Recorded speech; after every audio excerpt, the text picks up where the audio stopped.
തിരുവനന്തപുരം കോർപ്പറേഷനിലെ വോട്ട് വെട്ടലിന്റെ ഇരയായ മുട്ടടിയിലെ UDF സ്ഥാനാർത്ഥി വൈഷ്ണ സുരേഷിനെ വോട്ടർ പട്ടികയിൽ ഉൾപ്പെടുത്താൻ നടപടി സ്വീകരിക്കണമെന്ന് ഹൈക്കോടതിയുടെ ഉത്തരവ്. 24 വയസ്സുള്ള പെൺകുട്ടിക്ക് സാങ്കേതിക കാരണം പറഞ്ഞ് തെരഞ്ഞെടുപ്പിൽ മത്സരിക്കാനുള്ള സാധ്യത ഇല്ലാതാക്കരുത് എന്ന് കോടതി വ്യക്തമാക്കി.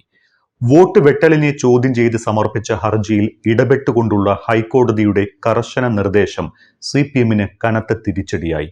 കേസിൽ കക്ഷി ചേർക്കണമെന്ന് തിരുവനന്തപുരം കോർപ്പറേഷൻ ആവശ്യപ്പെട്ടുവെങ്കിലും കോർപ്പറേഷന് ഇതിൽ എന്താണ് കാര്യമെന്നാണ് ഹൈക്കോടതി ചോദിച്ചത്. കോർപ്പറേഷൻ അനാവശ്യമായി ഇടപെടരുത് എന്നും കോടതി ഓർമ്മിപ്പിച്ചു. ഹർജിക്കാരിയും പരാതിക്കാരനും നാളെ ജില്ലാ കളക്ടർക്ക് മുൻപാകെ ഹാജരാകണമെന്നും ഹൈക്കോടതി ഉത്തരവിട്ടിട്ടുണ്ട്. വൈഷ്ണയെ ഒഴിവാക്കിയത് നീതികേട് എന്നാണ് കേരള ഹൈക്കോടതി പറഞ്ഞത്. വെറും രാഷ്ട്രീയം കളിക്കരുത്. ഒരു യുവതി മത്സരിക്കാൻ വന്നിട്ട് ഇങ്ങനെയാണോ ചെയ്യേണ്ടത്? അവരുടെ രേഖകളിൽ എല്ലാം വിലാസം കൃത്യമല്ലേ എന്ന് കോടതി ചോദിച്ചു. വൈഷ്ണയുടെ സ്ഥാനാർത്ഥിത്വം സാങ്കേതിക കാരണങ്ങളാൽ നിഷേധിക്കരുത് എന്നായിരുന്നു ഹൈക്കോടതിയുടെ നിർദ്ദേശം. വിഷയത്തിൽ വൈഷ്ണ നൽകിയ അപ്പീലിൽ 19-നകം ജില്ലാ കളക്ടർ തീരുമാനമെടുക്കണമെന്ന് ജസ്റ്റിസ് PV കുഞ്ഞികൃഷ്ണൻ നിർദ്ദേശിച്ചിട്ടുണ്ട്. 2 ദിവസത്തിനകം തീരുമാനമെടുത്തില്ല എങ്കിൽ ഹൈക്കോടതി ഇടപെടുമെന്നും മറ്റ് നടപടികൾ എടുക്കുമെന്നും വ്യക്തമാക്കിയിരിക്കുകയാണ്. മുട്ടടിയിലെ സ്ഥിര താമസക്കാരിയായ വൈഷ്ണവയെ സ്ഥിര താമസക്കാരി അല്ല എന്ന പരാതിയുടെ അടിസ്ഥാനത്തിലാണ് വോട്ടർ പട്ടികയിൽ നിന്ന് ഒഴിവാക്കിയത്. അടിയന്തര സ്വഭാവം മാനിച്ചാണ് ഹൈക്കോടതി ഇന്ന് കേസ് പരിഗണിച്ചത്. എന്ത് രേഖകളുടെ അടിസ്ഥാനത്തിലാണ് വോട്ടർ പട്ടികയിൽ നിന്ന് പേര് നീക്കം ചെയ്യാനുള്ള തീരുമാനം എടുത്തത് എന്ന് കോടതി ആരാഞ്ഞു. 24 വയസ്സുള്ള ഒരു പെൺകുട്ടി മത്സരിക്കാൻ ഇറങ്ങുമ്പോൾ ഇത്തരത്തിലുള്ള രാഷ്ട്രീയമൊക്കെ വേണോ എന്ന് കോടതി വാക്കാൽ ചോദിച്ചു. പേര് നീക്കം ചെയ്തതിനെ പിന്തുണച്ചുകൊണ്ട് രംഗത്തു വന്ന തിരുവനന്തപുരം കോർപ്പറേഷന് ഇതിൽ എന്താണ് കാര്യമെന്നും കോടതി ചോദിച്ചു. തുടർന്നാണ് വീണ്ടും ഹിയറിംഗ് നടത്താൻ സംസ്ഥാന തെരഞ്ഞെടുപ്പ് കമ്മീഷണർക്ക് കോടതി നിർദ്ദേശം നൽകിയത്. വൈഷ്ണയ്ക്കെതിരെ പരാതി നൽകിയ ആളും ഹിയറിംഗിൽ പങ്കെടുക്കണമെന്നും കോടതി നിർദ്ദേശിച്ചിട്ടുണ്ട്. കേവലം സാങ്കേതിക പ്രശ്നങ്ങൾ പറഞ്ഞ് മത്സരിക്കാനുള്ള അവകാശം നിഷേധിക്കരുത് എന്നും കോടതി വ്യക്തമാക്കി. 19-ന് മുൻപ് ഹിയറിംഗിൽ തീരുമാനം എടുത്തിരിക്കണമെന്നും കോടതി കർശന നിർദ്ദേശം നൽകിയിരിക്കുകയാണ്. 21-നാണ് പത്രികാ സമർപ്പണത്തിനുള്ള അവസാന തീയതി. കേസ് പരിഗണിച്ചപ്പോൾ കളക്ടർക്ക് താൻ പരാതി നൽകാൻ പോയതും എന്നാൽ 1.5 മണിക്കൂറോളം സമയം കാത്തു നിർത്തിച്ചതും അടക്കമുള്ള കാര്യങ്ങൾ ഹർജിക്കാരി കോടതിയുടെ ശ്രദ്ധയിൽപ്പെടുത്തി. തന്റെ voter ID card, passport, Aadhaar card, driving licence എന്നിവയിലെല്ലാം ഒരേ വിലാസമാണ്. ഇക്കാര്യങ്ങളെല്ലാം സമർപ്പിച്ചിട്ടും വോട്ടർ പട്ടികയിൽ നിന്ന് പേര് നീക്കം ചെയ്യുകയായിരുന്നുവെന്ന് ഹർജിക്കാരി പറഞ്ഞു. ഇതോടെയാണ് എന്തു രേഖകളുടെ അടിസ്ഥാനത്തിലാണ് വോട്ടർ പട്ടികയിൽ നിന്ന് പേര് നീക്കം ചെയ്യാനുള്ള തീരുമാനം എടുത്തത് എന്ന് കോടതി ആരാഞ്ഞത്. രാഷ്ട്രീയ കാരണത്താൽ ഒഴിവാക്കുകയല്ല വേണ്ടത് എന്ന് പറഞ്ഞ കോടതി അസാധാരണ അധികാരം പ്രയോഗിക്കുമെന്നും മുന്നറിയിപ്പ് നൽകിയിരിക്കുകയാണ്. മേൽവിലാസത്തിൽ പിഴവ് കണ്ടെത്തിയതിനെ തുടർന്നാണ് വൈഷ്ണ സുരേഷിനെ വോട്ടർ പട്ടികയിൽ നിന്ന് സംസ്ഥാന തെരഞ്ഞെടുപ്പ് കമ്മീഷൻ ഒഴിവാക്കിയത്. പേര് നീക്കം ചെയ്തതോടെ വൈഷ്ണ സുരേഷിന് തെരഞ്ഞെടുപ്പിൽ മത്സരിക്കാൻ ആകില്ല.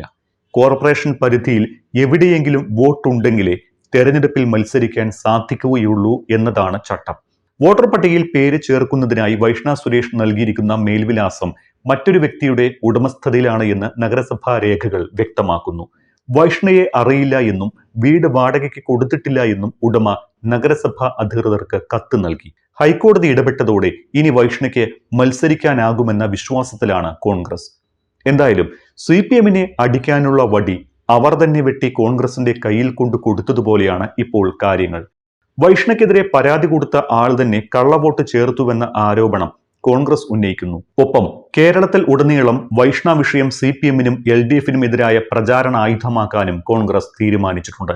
അങ്ങനെ ഒരു മുട്ടട വാർഡിൽ ഒതുങ്ങിക്കഴിയേണ്ട ഒരു വൈഷ്ണയുടെ സ്ഥാനാർത്ഥിത്വം തിരുവനന്തപുരത്തിന് പുറത്തേക്ക് കൂടി എത്തിച്ച് സ്ഥാനാർത്ഥിക്ക് അനാവശ്യ മൈലേജ് നൽകി എന്ന വിലയിരുത്തൽ ഇപ്പോൾ ഇടത് കേന്ദ്രങ്ങളിൽ പോലുമുണ്ട്.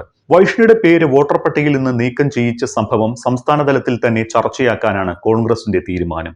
വൈഷ്ണയെ കോർപ്പറേഷന്റെ 100 വാർഡിലും UDF-ന്റെ പ്രചാരണ മുഖമാക്കാനും കോൺഗ്രസ് തീരുമാനിച്ചിട്ടുണ്ട്. CPM-ന്റേത് വ്യാജ പരാതിയാണ് എന്നും ഇത് രാഷ്ട്രീയമായി വൈഷ്ണയ്ക്ക് തന്നെ ഗുണം ചെയ്യുമെന്നും ചില ഇടത് നേതാക്കളും അഭിപ്രായപ്പെടുന്നുണ്ട്. ശബരിനാഥൻ കഴിഞ്ഞാൽ സ്ഥാനാർത്ഥി പട്ടികയിലെ 2ാം പേരുകാരി എന്ന നിലയിലാണ് വൈഷ്ണയെ കോൺഗ്രസ് അവതരിപ്പിച്ചത്. ജനറൽ സീറ്റായതിനാൽ പുരുഷന്മാർ തമ്മിലുള്ള മത്സരമായിരിക്കുമെന്നും വാർഡ് തങ്ങളുടെ കയ്യിൽ സുരക്ഷിതമാകുമെന്നും CPM കരുതി. എന്നാൽ CPMന്റെ ഈ കണക്കുകൂട്ടലാണ് ആദ്യം തെറ്റിയത്. പ്രചാരണത്തിൽ ആദ്യ റൗണ്ടിൽ വൈഷ്ണവ് മേൽക്കൈയും നേടി. ഇതിനിടയിലാണ് വോട്ടർ പട്ടികയുടെ പേരിൽ കോൺഗ്രസിന് അപ്രതീക്ഷിത തിരിച്ചടിയേറ്റതും പ്രചാരണം നിർത്തിവെക്കേണ്ടി വന്നതും. എന്നാൽ തെരഞ്ഞെടുപ്പ് മുന്നിൽ കണ്ടു നൽകിയ പരാതിയല്ല എന്നാണ് CPM നേതാവായ ധനേഷ് കുമാർ പറയുന്നത്. വ്യാജ വോട്ടുകൾ ചേർത്തയാൾ തന്നെ വൈഷ്ണവ്ക്കെതിരെ പരാതി നൽകി എന്ന രീതിയിലാണ് ധനേഷ് വിഷയം കോൺഗ്രസ് CPMനെതിരെ ആയുധമാക്കുന്നത്. വൈഷ്ണവ്ക്കെതിരെ പരാതി നൽകിയ CPM പ്രവർത്തകനായ ധനേഷ് തന്റെ വീട്ടു നമ്പറിൽ 22 വോട്ടുകൾ ചേർത്തു എന്നാണ് കോൺഗ്രസിന്റെ ആരോപണം. TC18/2464 എന്ന വീട്ടു നമ്പറാണ് കഴിഞ്ഞ ദിവസം പ്രസിദ്ധീകരിച്ച സപ്ലിമെന്ററി പട്ടികയിൽ ധനേഷിന്റെ പേരിനൊപ്പമുള്ളത്. ഇതേ വീട്ടു നമ്പറിൽ 21 പേരെ വേറെയും ഉൾപ്പെടുത്തിയിട്ടുണ്ട് എന്ന് രേഖകൾ ചൂണ്ടിക്കാട്ടി കോൺഗ്രസും ആരോപിക്കുന്നു.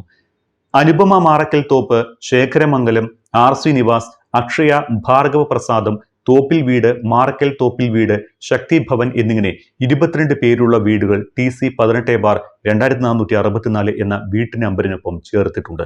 ഒരു നമ്പറിൽ 22 പേരുകളിൽ വീടുകൾ ഉണ്ടായതാണ് ക്രമക്കേട് ആരോപണം കോൺഗ്രസ് ഉയർത്താൻ കാരണമെന്നാണ് ധനേഷ് ഇതുമായി ബന്ധപ്പെട്ട് നൽകുന്ന വിശദീകരണം.